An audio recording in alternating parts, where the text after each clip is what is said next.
mnaita tena wakuu. Sasa inatosha, kwa kweli mmeweza. Tena vizuri mkipatana, kwanza Chris watu shangaza. Habari yako? Nzuri. Nilikuwa naulizia kwa mzee Asmani hivi. Kwa mzee Asmani ni hapo nyuma, kuna njia ya mkono wa kushoto na wa kulia. Sasa washika njia ya mkono wa kulia hivi. Wewe nirudi nyuma. Hapo basi. Sawa.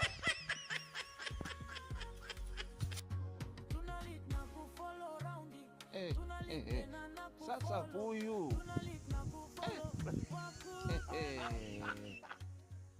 Kasongo yeye. Umempata wewe mzee Asmani?